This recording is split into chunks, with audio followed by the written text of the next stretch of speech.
I think everyone probably has their own reasons for why Brentwood is special. A true community that cares about one another, knows each other, is willing to help one another and reach out in unique ways. It is such a tiny area, but everyone knows everyone in a beautiful, supportive way. You know, all the businesses. You know, there's no school buses. We walk our kids to school. The community prides themselves in coming through for the school district. I've always felt invested in the community because you have opportunities to do things in the community. There's younger folks, you know, there's middle-aged, there's older, and that's, I think, a real gift that this place has. And that ripple effect just starts touching so many lives and families. When everyone is coming together, everyone knows each other in this I have your back small neighborhood feel that has been lost in so many communities. There's not a thing, nothing I don't like about Brentwood.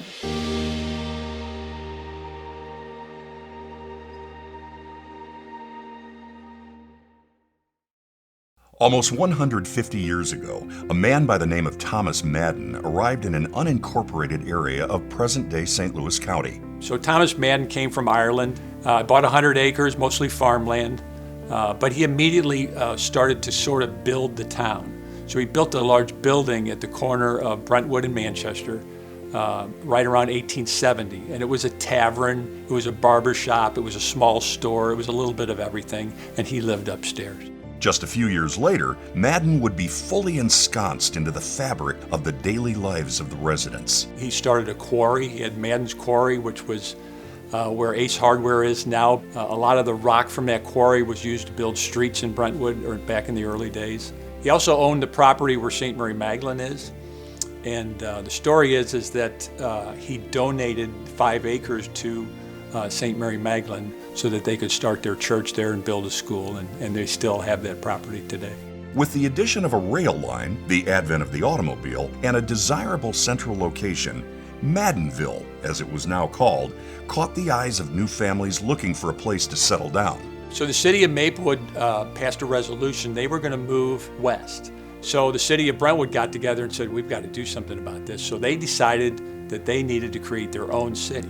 And the county council decided to grant their petition, and they became the village of Brentwood on December 15th, 1919. Like any new city, there were a fair amount of growing pains around every corner. But once they subsided, progress became a major focus of Brentwood. So a lot of people were coming to Brentwood to start their families. It was a quiet community, just like it is today for the most part. In these early days of the city, African-American residents established the Howard Evans neighborhood in what is present-day northeast Brentwood. It featured its own churches, a market, a school, and an unbreakable sense of community that would endure for the better part of a century.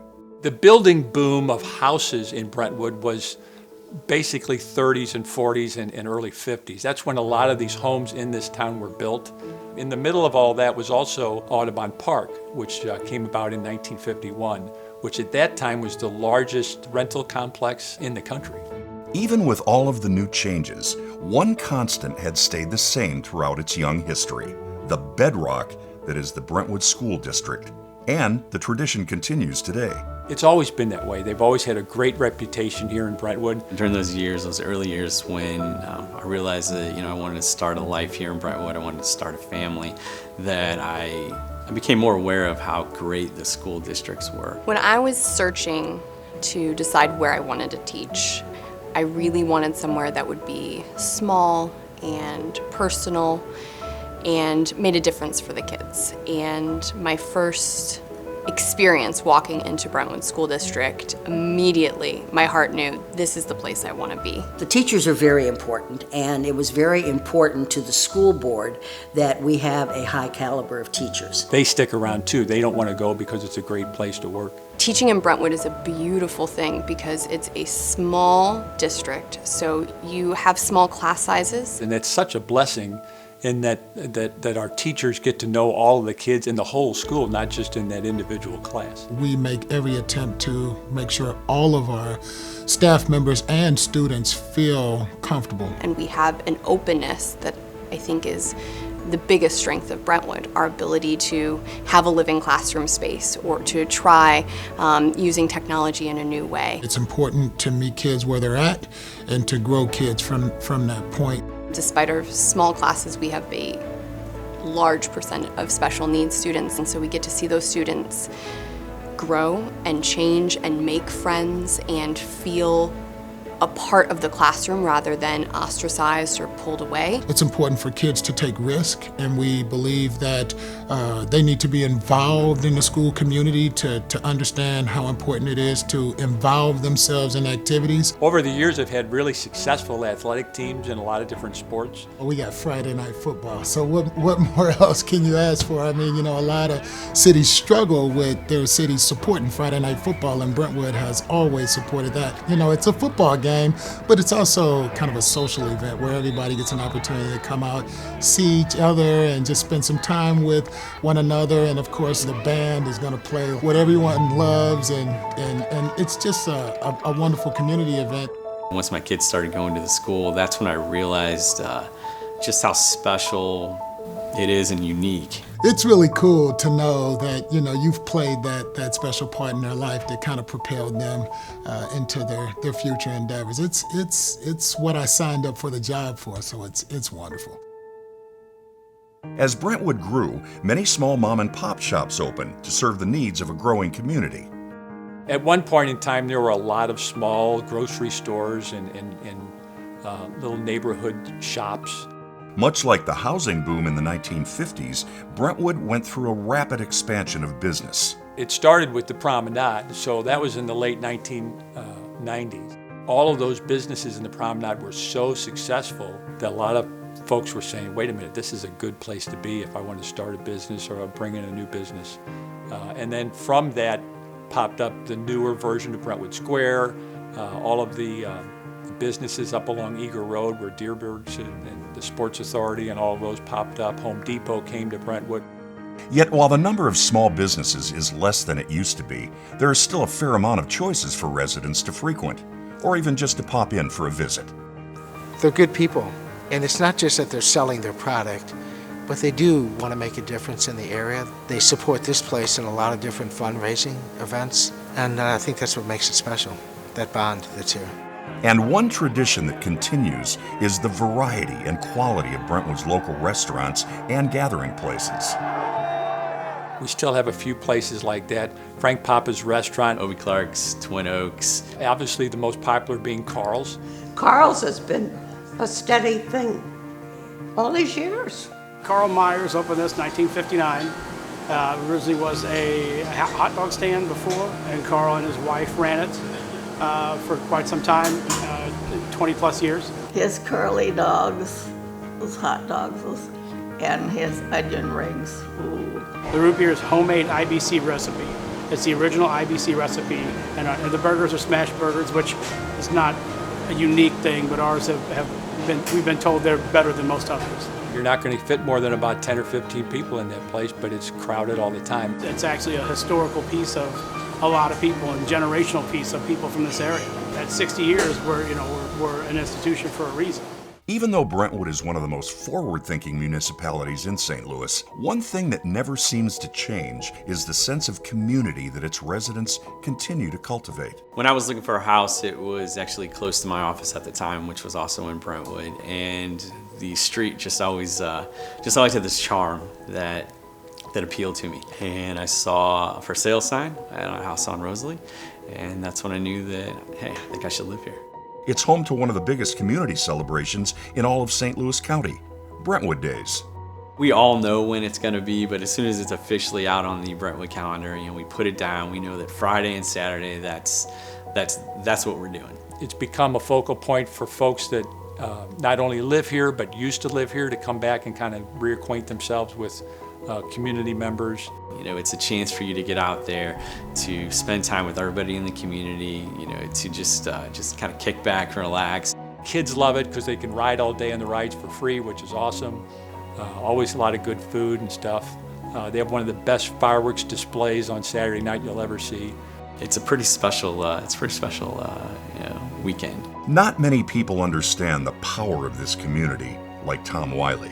A lot of people know my story. They know that my wife was diagnosed with cancer, and during that time, it was the community, people, people I knew, people I didn't know, that really just kind of stood behind us and supported us and gave us love when we probably needed it the most.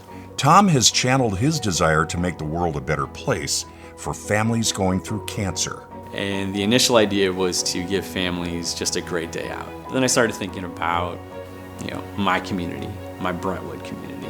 And I started thinking about all those times that they were there for me. While my wife was going through treatment, people would just come to my house. They'd mow the lawn, they'd rake the leaves. And that's why the second aspect of the organization is, while that family's out enjoying their day, we send a team of volunteers back to their home and we take care of all those chores, all those house cleaning services. In a nutshell, every family that we serve is a tip of the hat to the Brentwood community. Today, Brentwood is not much bigger than its original size, but it can boast some impressive aspects. Residents are surrounded by virtually everything they need, from expansive shopping centers and modern office buildings to numerous houses of worship. Brentwood also features one of the most welcoming libraries in the area. Brentwood's been fortunate. We've had a really good library for a long time. We do have a wonderful children's section of the library, and in fact, my daycare kids go every Tuesday morning for the story hour, and they love the children's librarian. A state-of-the-art recreation center provides diverse spaces for work and an ice rink that's open year-round. And that's been a great place for kids to go to skate. And residents and businesses are protected by an internationally accredited police department and world-class firefighters. Our police and fire department both have an excellent reputation. Another one of those perks of living in Brentwood. People are always amazed that when they call for service, especially an ambulance, that they're usually there in a minute or less. When I go in someone's house and they see it's me and they know me, it kind of makes them feel at ease a little bit. When I was working with the police department, I would go on a lot of ambulance calls, and I saw our paramedics save lives. Somebody calls 911, they're having a horrible day. It's probably their worst day of their life. And knowing that we've helped them get through that bad day is just awesome. As it begins its next 100 years, there are so many things to be excited about for Brentwood's future. The newer, safer, more stable Manchester corridor will become one of the most attractive stretches of commercial and residential real estate in the region. And the access to public green spaces around the area will be second to none.